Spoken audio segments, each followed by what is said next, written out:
IBC Tamil உலக தமிழர்களுக்கு ஒரு உறவு பாலம் அகம்புறம் நிகழ்ச்சிக்கு வரவேற்பதில் பெரும் மகிழ்ச்சி அடைவது உங்கள் அன்பு நண்பன் ராஜ்மோகன். வணக்கம் நேயர்களே.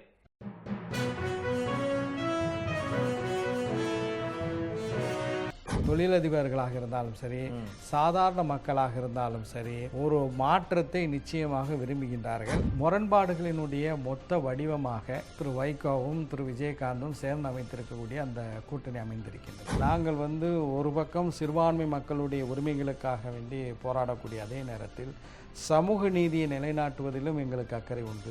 ராஜபக்சே கைது செய்யப்பட்டு சர்வதேச குற்றவியல் நீதிமன்றத்தில் நிறுத்தப்பட வேண்டும் என்று முதலாக குரல் எழுப்பியது மனிதநேய மக்கள் கட்சி தான்.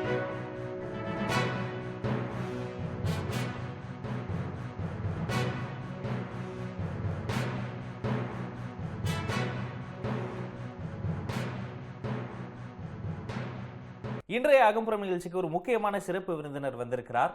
தமிழ்நாட்டின் சட்டமன்ற தேர்தல் இன்னும் சில நாட்களில் நடக்க இருக்கிற காரணத்தால் தமிழ்நாடு சூடாக பரபரப்பாக இருக்கிற இந்த சூழலில் திராவிட முன்னேற்ற கழகம் திமுக அங்கம் வகிக்கக்கூடிய அந்த கூட்டணியில் இருக்கக்கூடிய ஒரு முக்கியமான கட்சி மனிதநேய மக்கள் கட்சி. அந்த கட்சியினுடைய தலைவர், மதிப்பிற்குரிய தலைவர் திரு ஜவாஹிர் உல்லா அவர்கள் வந்திருக்கிறார். வணக்கம் ஐயா. எப்படி இருக்கீங்க? நலமா இருக்கும். திராவிட முன்னேற்ற கழகத்தோடு நீங்க கூட்டணி வைத்திருக்கிறீங்க. இந்த கூட்டணி எவ்வளவு வலிமையா இருக்கு? இந்த தேர்தலில் நீங்க வெற்றி பெறுவதற்கான வாய்ப்பு எப்படி இருக்கு நீங்க கருதுறீங்க? தமிழக மக்கள் ஒவ்வொரு 5 ஆண்டுகளுக்கும் ஒரு முறை தேர்தலிலே ஆட்சி மாற்றத்தை கொண்டு வந்திருக்கின்றார்கள். 1984 அதிமுக வந்தது, 89 திமுக, 91 அதிமுக, 96 திமுக, 2001 அதிமுக, 2006 திமுக, 2011 அதிமுக, இப்போ 2016 திராவிட முன்னேற்ற கழகத்தின் தலைமையிலான கூட்டணி அபாரமாக வெற்றி பெறக்கூடிய ஒரு சூழல் இருக்கின்றது. ஏனென்றால் கடந்த 5 ஆண்டுகளில், குறிப்பாக கடைசியாக ஒரு 3 ஆண்டுகளிலே அரசு நிர்வாகம் ஸ்தம்பித்து போய்விட்டது. ஆனால் அந்த கடந்த 5 ஆண்டுகளில் நீங்கள் அதிமுகவோட தான் கூட்டணியில் இருந்தீங்க, இப்போதான் அதில் இருந்து விலகி வந்திருக்கீங்க. இல்லை, நான் தெளிவுபடுத்த விரும்புகின்றேன். 2011 அதிமுக கூட்டணியில் நாங்கள் போட்டியிட்டு வெற்றி பெற்றோம். அதை தொடர்ந்து குடியரசுத் தலைவர் தேர்தல் நடைபெற்றது. அந்த தேர்தலிலே பாஜக முன்னிறுத்திய PA சாங்மாவை அதிமுக நிறுத்திய போது நாங்கள் திமுக முன்னிறுத்திய வேட்பாளர் இன்றைய இந்திய குடியரசுத் தலைவர் பிரணாப் குமார் முகர்ஜியை தான் ஆதரித்தோம். அதே போன்று ராஜ்யசபா மேலவைக்கான தேர்தலில் திமுக வேட்பாளர் திருமதி கனிமொழியை நாங்கள் ஆதரித்தோம். 2014 நடைபெற்ற நாடாளுமன்ற தேர்தலில் நாங்கள் திமுக கூட்டணியில் தான் இடம்பெற்றோம். சரி, இப்போ திமுக கூட்டணியில் இடம்பெற்றிருந்தும் கூட நாடாளுமன்ற தேர்தலை பொறுத்த வரைக்கும் அதிமுக ஏற்கனவே சபதம் எடுத்ததை போல ஒரு மாபெரும் வெற்றியை கொண்டு வந்தாங்க. இப்போ மிஷன் 234 சொல்றாங்க, அனைத்து தொகுதியிலுமே அதிமுக தான் வெல்ல போகிறது, கூட்டணி கட்சிகள் கூட இரட்டை சின்னத்தில் தான் இருக்க போகிறது என்ற ஒரு மிகப்பெரிய ஒரு கோட்பாடை அவங்க முன்வைக்கிறாங்க. இப்போ ஒரு பலமான எதிர்ப்பா அதிமுக இருக்கும் பொழுது இந்த தேர்தலில் வெற்றி பெறுவது அவ்வளவு எளிதான காரியம் நினைக்கிறீங்களா? இல்லை, அதிமுக மிகவும் பலவீனமாக இருக்கின்றது. எப்போதுமே ஆட்சியில் இருக்கும்போது செல்வி ஜெயலலிதா அவர்கள் ஒரு பெரிய தெம்பாக இருப்பது போன்ற ஒரு நினைப்பிலே அவர் சில காரியங்களை செய்வார். ஆனால் இறுதியில் அவர் தோல்வி அடைந்து தான் இருக்கின்றார். அதுதான் கடந்த கால தேர்தல் வரலாறு. அதே போன்று தான் இப்போது அந்த கூட்டணி சென்ற 2011 அதில் தேமுதிக இடம்பெற்றது இல்லை, இடதுசாரிகள் இடம்பெற்றார்கள், அவர்கள் இல்லை. நாங்கள் இடம்பெற்றிருந்தோம், புதிய தமிழகம் இடம்பெற்றிருந்தது, நாங்கள் எல்லாம் இல்லை. எனவே அதிமுக இன்று ஒரு பலவீனமான ஒரு சூழலில் தான் இருக்கின்றது. தங்கள் பலவீனத்தை வெளிக்காட்டாத ஒரு தன்மைக்காக வேண்டி மக்களை திசை திருப்புவதற்காக இது போன்ற ஒரு நிலை எடுத்திருக்கின்றார். ஆனால் உண்மையிலேயே நிச்சயமாக தமிழகத்தினுடைய எல்லா தரப்பு மக்களும், தொழிலதிபர்களாக இருந்தாலும் சரி, வியாபாரிகளாக இருந்தாலும் சரி, சாதாரண மக்களாக இருந்தாலும் சரி, ஒரு மாற்றத்தை நிச்சயமாக விரும்புகின்றார்கள். அந்த மாற்றத்தை கொண்டு வரக்கூடிய வல்லமை திமுகவுக்கு தான் இருக்கின்றது. ஏனென்றால் திமுக கூட்டணி வலுவான கூட்டணியாக இருக்கின்றது.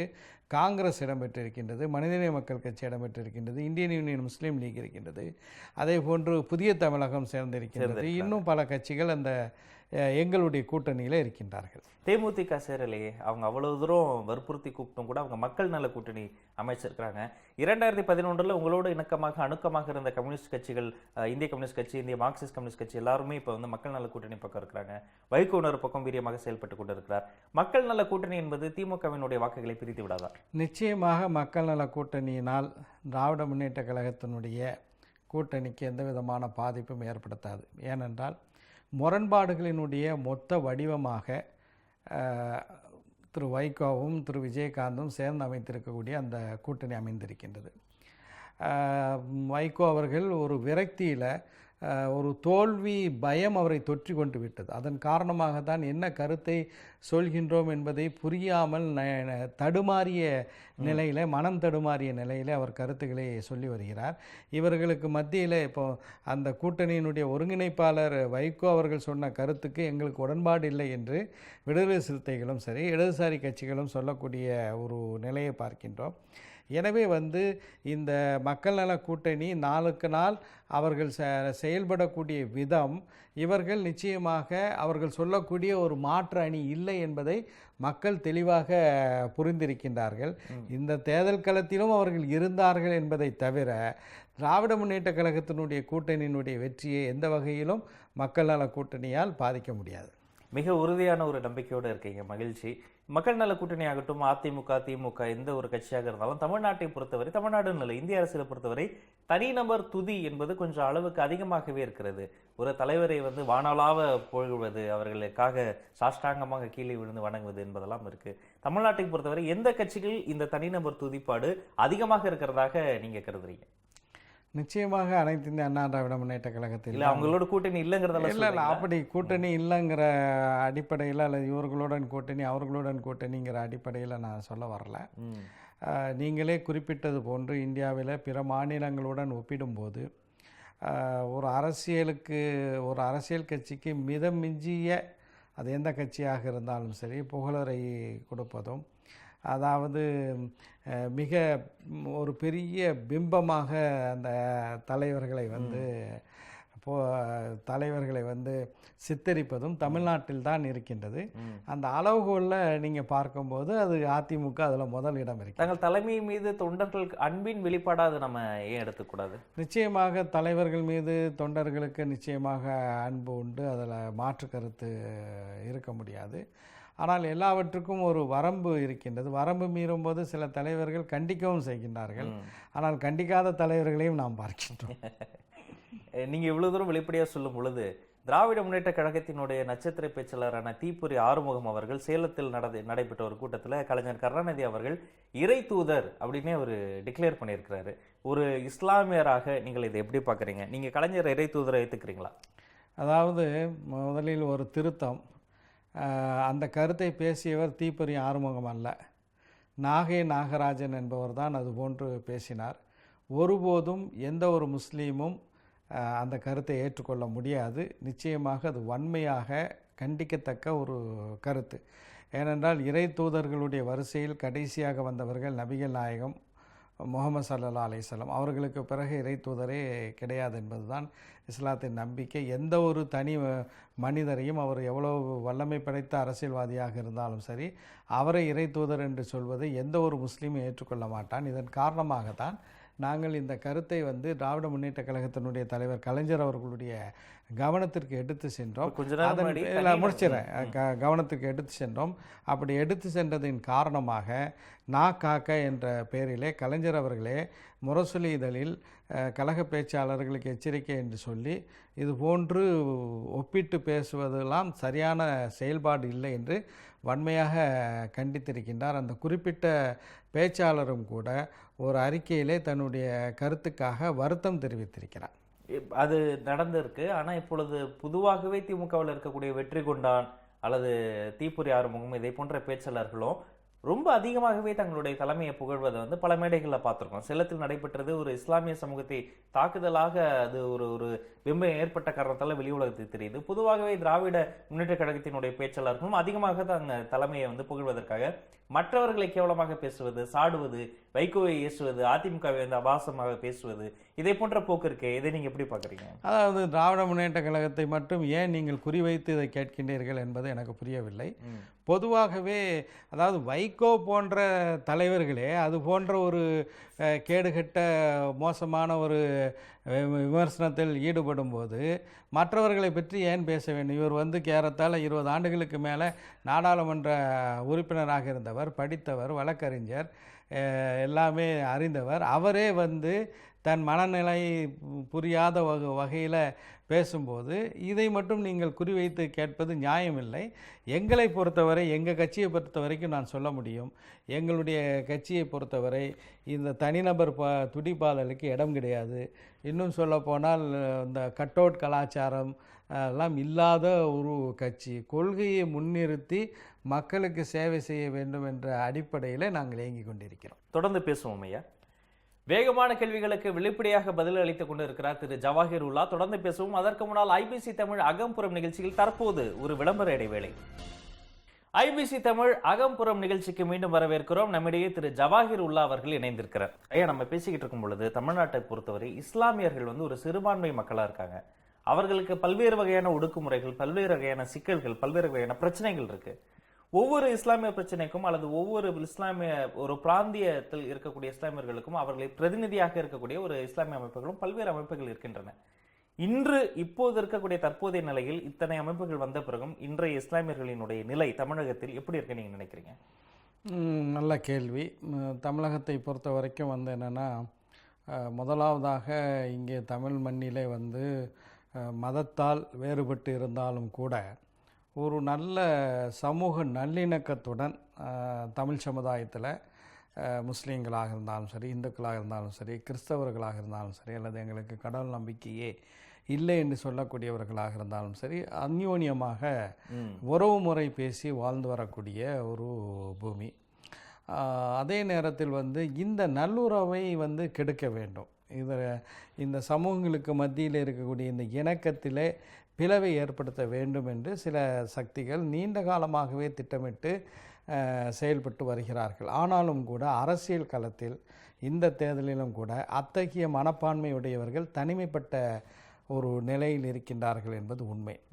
அதே நேரத்தில் முஸ்லீம்களை பொறுத்தவரை, சிறுபான்மை முஸ்லீம்களை பொறுத்தவரை கல்வி மற்றும் வேலை வாய்ப்பில் இன்னும் அதிகமான பிரதிநிதித்துவம் அவர்களுக்கு நிச்சயமாக தேவைப்படுகிறது. அதற்காக தான் நாங்கள் எங்களுடைய அமைப்பு தமிழ்நாடு முஸ்லீம் முன்னேற்ற கழகம் 1995 தொடங்கப்பட்ட போது முஸ்லீம்களுக்கு கல்வி மற்றும் வேலை வாய்ப்பில் தனி இடஒதுக்கீடு வேண்டும் என்ற ஒரு கோரிக்கையை மையமாக வைத்து நாங்கள் பல போராட்டங்களை நடத்தி 2007 செப்டம்பர் மாதம் 13ஆம் தேதி கலைஞர் அவர்கள் தலைமையிலான திமுக அரசு 3.5 விழுக்காடு இடஒதுக்கீடு கல்வி மற்றும் வேலைவாய்ப்பில் தந்தது. இருந்தாலும் கூட இன்னும் அதிகமான கல்வி விழிப்புணர்வு முஸ்லீம்களுக்கு மத்தியில் நிச்சயமாக தேவை. அதே போன்று அரசியல் பிரதிநிதித்துவமும் கூட உண்மையை சொல்ல வேண்டுமென்றால் 1971 பிறகு சொந்த சின்னத்தில் போட்டியிட்டு வெற்றி பெற்று மனிதநேய மக்கள் கட்சி தான் முதலாக 2011 2 இடங்களை வந்து பெற்றிருக்கின்றது. ஆனால் இது போதாது, இன்னும் பிரதிநிதித்துவம் அதிகரிக்கப்பட வேண்டும். அதற்காக நிச்சயமாக சிறப்பான முறையில் முயற்சிகளை செய்ய வேண்டும். சர்வதேச அளவில் பல நாடுகளில் இருக்கக்கூடிய சூழல் பார்க்கிற பொழுது தீவிரவாதி என்றாலே ஒரு இஸ்லாமிய தோற்றத்தை கற்பிதம் செய்திருக்கிறார்கள். பாரிஸில் வெடிகுண்டு தாக்குதல் நிகழ்ந்தா கூட சென்னையில் நீங்கள் வந்து அதை எதிர்த்து நீங்கள் போராட்டம் எல்லாம் செய்யக்கூடிய அமைப்பெல்லாம் இங்கே நம்ம தமிழ்நாட்டில் இருந்தும் கூட பொதுவாக தீவிரவாதி என்று சொன்னாலே ஒரு இஸ்லாமிய தோற்றமோ அல்லது இஸ்லாமிய தோற்றத்தில் ஒரு வாலிபரை கண்டாலே இவர் தீவிரவாதியாக இருப்பாரோ என்ற ஒரு ஐயப்பாடோ காவல்துறை மத்தியிலும் பொதுமக்கள் மத்தியிலும் இருக்கு. இந்த ஒரு எண்ணம், இந்த ஒரு சிந்தனையை யார் உருவாக்குனாங்க? இது எப்படி உருவாச்சுன்னு நினைக்கிறீங்க? இது வந்து ஒரு திட்டமிட்ட சர்வதேச சதி. ஏனென்றால் சென்ற நூற்றாண்டிலே நடைபெற்ற மோசமான பயங்கரவாத செயல்கள் அப்படின்னு சொல்லும்போது அதில் வந்து உயிரிழந்தவர்களுடைய எண்ணிக்கை என்று நாம் பார்க்கும்போது அப்படிப்பட்ட மோசமான பயங்கரவாத செயல்களில் ஈடுபட்டவர்கள் முஸ்லீம்கள் அல்ல. நாகாசாகி, ஹீரோஷிமாவில் குண்டுகளை பொழிந்தது முஸ்லீம்கள் அல்ல. ஆப்கானிஸ்தான், ஈராக்கில் கார்பெட் பாம்பிங் என்று சொல்லக்கூடிய கம்பள வெடிகுண்டு வீச்சில் ஆயிரக்கணக்கான மக்களை கொன்றவர்கள் முஸ்லீம்கள் அல்ல. ஆனால் அப்படி செய்தவர்கள்தான் இது போன்ற ஒரு சித்திரத்தை செய்கின்றார்கள். அந்த அடிப்படையிலே வந்து ஊடகங்களில் ஒரு சாராரும் கூட அந்த சித்தரிப்பை செய்கின்றார்கள். நீங்கள் ஒப்பிட்டு பார்க்கும்போது தீவிரவாத ஒன்றை நான் தெளிவாக குறிப்பிட விரும்புகின்றேன். அநியாயமாக ஒரு உயிரை கொல்வது ஒட்டுமொத்த சமுதாயத்தை கொல்வதற்கு ஒப்பானது என்று முஸ்லிம்களுடைய நம்பிக்கை. திருக்குரானுடைய வாசகம் அது. திருக்குரான் மிக தெளிவாக இந்த கருத்தை சொல்கின்றது. அதாவது ஒரு ரயில் நிலையத்தில் குண்டு வெடித்து சம்பந்தமே இல்லாதவர்கள் இறந்து போகும்போது அந்த பாவம் வந்து மிக மோசமான பாவம். அது ஒரு நல்ல ஒரு நம்பிக்கை உள்ள முஸ்லீம் அத்தகைய செயலில் நிச்சயமாக ஈடுபட முடியாது. அது வன்மையாக கண்டிக்கத்தக்கது. எனவே இது ஒரு மோசமான சித்தரிப்பு. ஆனால் இங்கே இதுக்கு நேர் மாற்றமான ஒரு விஷயத்தையும் நம்முடைய நேயர்களுடன் நான் பகிர்ந்து கொள்ள விரும்புகின்றேன். சில மாதங்களுக்கு முன்பு, சென்ற ஆண்டே வைத்துக்கொள்வோம், டெரரிஸ்ட் பயங்கரவாதி அப்படின்னு சொல்லி சென்னையில் ஒரு பள்ளிக்கூடத்தில் படிக்கக்கூடிய மாணவிகளுக்கு வந்து ஒரு ஓவிய போட்டி வைத்தார்கள். அப்போது தாடி தொப்பி வைத்தவரை டெரரிஸ்ட் என்று சில குழந்தைகள் வரைந்தார்கள். ஏனென்றால் இந்த ஊடகங்களுடைய தாக்கம் எந்த அளவுக்கு ஒரு சித்திரத்தை அவர்களுடைய உள்ளத்தில் போட்டிருக்கின்றது என்பதற்கு எடுத்துக்காட்டு. ஆனால் நவம்பர் மாதம், டிசம்பர் மாதம் இங்கே நம்முடைய சென்னையை சுற்றியுள்ள மாவட்டங்களில் நடைபெற்ற வெள்ளப்பெருக்கில் முஸ்லீம் சமுதாயத்தினர், எங்களுடைய கட்சியை அதில் முன்னோடியாக இருந்தது, ஆனால் ஒட்டுமொத்த முஸ்லீம் சமுதாயமும் பரிதவித்து நின்ற மக்களுக்கு ஓடோடி சென்று உதவினார்கள். பள்ளிவாசல்கள் திறந்து வைக்கப்பட்டு அவை நிவாரண முகாம்களாக மாற்றப்பட்டன. பள்ளிவாசல்களிலிருந்து உணவு சமைக்கப்பட்டு எல்லோருக்கும் கொடுக்கப்பட்டது. படகுகள் மூலம் பல நூற்று கணக்கான மக்களுடைய உயிர்களை காப்பாற்றிய இந்த செயல்களெல்லாம் நடைபெற்றது. இதற்கு பிறகு வேறொரு சென்னை பள்ளிக்கூடத்தில் வெள்ளம் அப்படிங்கிற தலைப்பில் ஒரு சித்திரம் வரையும் போது ஒரு சிறிய வகுப்பில் படிக்கக்கூடிய ஒரு மாணவி தாடி வைத்து தொப்பி வைத்து கையில் பிரெட்டுடனும் பாலுடனும் வெள்ளத்தில் பாதிக்கப்பட்ட மக்களுக்கு உதவக்கூடிய அந்த சித்திரத்தை வரைந்தது. எனவே இந்த சித்தரிப்புகள் தான் இப்படி இருக்கின்றதே தவிர இந்த சித்தரிப்புகள் நடுநிலையாக இல்லாதது வருத்தத்திற்குரியது. எந்த ஒரு பயங்கரவாத செயலும் அது யார் செய்தாலும் அதை வந்து நிச்சயமாக அந்த அவர்களுடைய மதத்துடன் தொடர்புபடுத்தி பேசுவது மிக மோசமானது. யார் செய்தாலும் அவர்கள் செய்தார்கள் அல்லது அவர்களுடைய அமைப்பு செய்தார்கள் என்று சொல்வது தான் பொருத்தமானதே தவிர அதை வந்து ஒரு மத சித்தாந்தத்துடன் வந்து இணைத்து பேசுவது வந்து அதுவே ஒரு பயங்கரவாத நடவடிக்கையாக தான் நான் கருதுகிறேன். ஒரு இனத்துக்காக போராடக்கூடிய, இனத்தின் பால் பற்று வைத்திருக்கக்கூடிய ஒருவரை தலைவர் என்றும் அல்லது போராளி என்றும் நம்ம வர்ணிக்கிறோம். அதே தான் நம்புகிற ஒரு மதத்தின் பால் தீவிர பற்று வைத்திருக்கக்கூடிய, மதத்தை பரப்புரை செய்யக்கூடிய ஒரு நபரை வந்து தீவிரவாதி போலதான் நம்ம சித்தரிக்கிறோம். ஒவ்வொரு நாட்டிலும் இருக்கக்கூடிய இஸ்லாமியர்களுக்கு ஒவ்வொரு வகையான சிக்கல் இருக்கு. இலங்கையில் இருக்கக்கூடிய இஸ்லாமியர்களை குறிப்பிட்டு நம்ம பேசியாகணும். ஏன்னா அங்கே நிறைய இஸ்லாமியர்கள் பெரிய தொழிலதிபர்களாக இருக்கிறாங்க. எப்படி இந்த தமிழில் தமிழில் போர் உக்கிரமடைந்ததோ அதை தொடர்ந்து பார்த்தீங்கன்னா சரியாக இஸ்லாமியர்கள் மீது இந்த பௌத்த பிக்குகள் வந்து தாக்குதலை நடத்துறாங்க. இஸ்லாமிய கடைகள் மீது தாக்குதல் நடத்தப்பட்டன. தொடர்ந்து அங்கே ஒரு அரசியல் உள்ளார ஒரு நுண்ணரசியல் போக்கு இஸ்லாமியர்களுக்கு எதிராக நிகழ்ந்து கொண்டு இருக்கு. இலங்கை இஸ்லாமியர்களை குறித்து உங்கள் பார்வை என்ன? நிச்சயமாக இலங்கையிலே வாழக்கூடிய முஸ்லீம்களும் அங்கே சிறுபான்மை சமூகமாக வாழ்ந்து வருகிறார்கள். கடந்த காலங்களிலே அவர்களுடைய வாழ்வாதாரம் மிகப்பெரிய அளவிலே பாதிக்கப்பட்ட ஒரு செயல். அவர்களும் உள்நாட்டிலேயே அகதிகளாக வாழக்கூடிய ஒரு நிலையெல்லாம் இருந்தது. என்னை பொறுத்தவரையும் நான் இந்த கருத்தை மிக அதிகமாக கடந்த பல ஆண்டுகளாகவே வலியுறுத்தி வருகிறேன். குறிப்பாக 2009க்கு பிறகு ஒரு பக்கம் சிறுபான்மையினர்களாக இருக்கக்கூடிய தமிழை தாய்மொழியாக கொண்ட முஸ்லீம்கள், அதே போன்று தமிழர்கள் தாய்மொழியும் ஆனால் தமிழர்கள் என்று சொல்லக்கூடிய இவர்கள் முஸ்லீம் தமிழர்கள் என்று வேண்டுமென்றால் சொல்லலாம். இந்த 2 பேரும் சிறுபான்மையினர்கள். இப்போ உள்ள ஒரு சூழல்ல, இலங்கையில் உள்ள ஒரு சூழல்ல நீங்கள் குறிப்பிட்டது போன்று சில புத்த பிக்குகளால் உருவாக்கப்பட்ட பொதுபல சேனா போன்ற பயங்கரவாத அமைப்புகள் சிறுபான்மையினர்களுடைய உரிமைகளை நசுக்குவதற்காக அவர்கள் பல்வேறு வகையான சதித்திட்டங்களில் ஈடுபட்டு இருக்கும்போது இந்த தமிழர்கள், தமிழ் பேசக்கூடிய முஸ்லீம்கள் ஒன்று சேர்ந்து அதை முறியடிப்பதற்கான வழிவகைகளை காண வேண்டும். கடந்த காலத்திலே பல கசப்பான நிகழ்வுகள் நடைபெற்றிருக்கலாம், ஆனால் அவையெல்லாம் வரலாறாகவே இருக்கட்டும். இனி புதிய வரலாறு படைக்க வேண்டும். அந்த புதிய வரலாறு படைக்கும்போது இந்த 2 சிறுபான்மை இன மக்களுக்கும் அவர்களுடைய உரிமைகள் நிலைநாட்டப்பட வேண்டும். இப்போ பௌத்தம் பேசக்கூடிய அந்த மக்களை விட்டுருவோம், சிங்களவர்கள் விட்டுருவோம். தமிழ் பேசக்கூடிய மக்கள் பார்க்கிற பொழுது தமிழர்கள் அல்லது இந்துக்கள், கிறிஸ்தவர்கள், பெரும்பான்மை தமிழ இந்துக்கள், தமிழ் பேசக்கூடிய இஸ்லாமியர்கள், வடகிழக்கு பகுதியில் இருக்கிறாங்க, இவங்களுக்குள்ள ஒற்றுமை இருக்குன்னு நீங்க நினைக்கிறீங்களா? அவர்களுக்குள்ள சரியான ஒற்றுமை இருப்பதாக நான் கருதவில்லை. ஆனாலும் கூட ஒற்றுமையை நோக்கி சில நகர்வுகள் நடைபெற்று வருகிறது. அவர்கள் வந்து காலத்தினுடைய இந்த நேரத்தை வந்து இந்த குறிப்பிட்ட காலகட்டத்தை கடந்த கால வரலாறுகளிலிருந்து பாடம் படித்து எதிர்காலத்தில் உரிமைகளை தக்க வைப்பதற்காக வேண்டி எப்படி இசைந்து இணைந்து செயல்பட வேண்டும் என்பதற்கான வழிவகைகளை காண்பதுதான் சிறப்பான ஒன்றாக இருக்கும் என்பதுதான் என்னுடைய தனிப்பட்ட கருத்து. இதை நான் வந்து என்னை சந்திக்கக்கூடிய தலைவர்களிடம் இதை பற்றியான கருத்துக்களை நான் பதிவு செய்திருக்கிறேன். இலங்கையில் இருக்கக்கூடிய இஸ்லாமியர்கள் மட்டுமல்ல, இந்தியாவில் இருக்கக்கூடிய இஸ்லாமியர்களும் சிக்கல் இருக்குன்னு நீங்கள் போன பதில்கள்லாம் சொன்னீங்க. திமுக தலைவரோடைய நீங்கள் நெடுநாட்கள் ஒரு பழக்கமுள்ள ஒரு நீண்ட கால நண்பர். இப்போது புதிதாக அமைக்கப்பட்டிருக்கிற இந்த கூட்டணியில் இஸ்லாமியர்கள் நலன் சார்ந்து என்னென்ன திட்டங்களை நீங்கள் முன்னோக்கி வைத்திருக்கீங்க? நாங்கள் திராவிட முன்னேற்ற கழகத்தினுடைய தலைவர் கலைஞர் அவர்களிடம் ஒரு 17 அம்ச கோரிக்கைகளை கொடுத்திருக்கின்றோம். அதை பற்றி இந்த நேரத்திலே நான் விரிவாக சொல்வது பொருத்தமாக இருக்காது. அது வந்து வெறுமனே முஸ்லீம்களுடைய நலன் சார்ந்தது மட்டுமல்ல. ஏனென்றால் மனிதநேய மக்கள் கட்சியை பொறுத்த வரைக்கும் சிறுபான்மை மக்களை அதிகமாக உறுப்பினர்களாக கொண்ட கட்சியாக இருந்தாலும் கூட எங்களுடைய கட்சியில் பலதரப்பட்ட மக்களும் நிர்வாகிகளாக உறுப்பினர்களாக இருக்கின்றார்கள். அதே போன்று நாங்கள் எடுத்துக்கொள்ளக்கூடிய விஷயங்களும் பொதுவாக சிறுபான்மை மக்களுடைய நலன் சார்ந்த விஷயங்கள் இருக்கின்றது.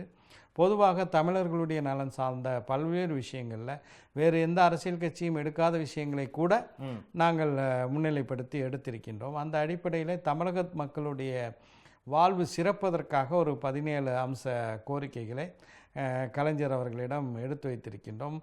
அது வந்து திராவிட முன்னேற்ற கழகத்தினுடைய தேர்தல் அறிக்கையிலும் பிறகு ஆட்சிக்கு வரும்போது அது நிறைவேறக்கூடிய ஒரு தருணமும் வரும் என்று நினைக்கின்றேன். அந்த 17 அம்ச கோரிக்கைகள் வெளில வரும் பொழுது தெரியும் நீங்கள் என்னென்ன கோரிக்கை வச்சுருக்கீங்கன்னு. அந்த 17 அம்ச கோரிக்கைகள் சிறுபான்மையினர் நலன் சார்ந்து, இஸ்லாமியர்கள் அல்லாத சிறுபான்மையினர் நலன் சார்ந்தும் கோரிக்கை வைத்திருக்கிறதா சொல்லியிருக்கீங்க. பெண்கள் நலன் சார்ந்தும் அதில் கோரிக்கைகள் இடம் எல்லாரும், பெண்கள், குழந்தைகள், எல்லாரும், எல்லா தரப்பு விஷயங்களையும் சார்ந்துதான் நாங்கள் அந்த கோரிக்கைகளை வைத்திருக்கோம். தொடர்ந்து பேசுவோம். அகம்புறம் நிகழ்ச்சியில் நம்மிடையே வெளிப்படையாக பேசிக் கொண்டிருக்கிறார் திரு ஜவாஹிருல்லா. தொடர்ந்து பேசுவதற்கு முன்னால் நமது நிகழ்ச்சியில் தற்போது ஒரு மிக சிறிய விளம்பர இடைவேளை.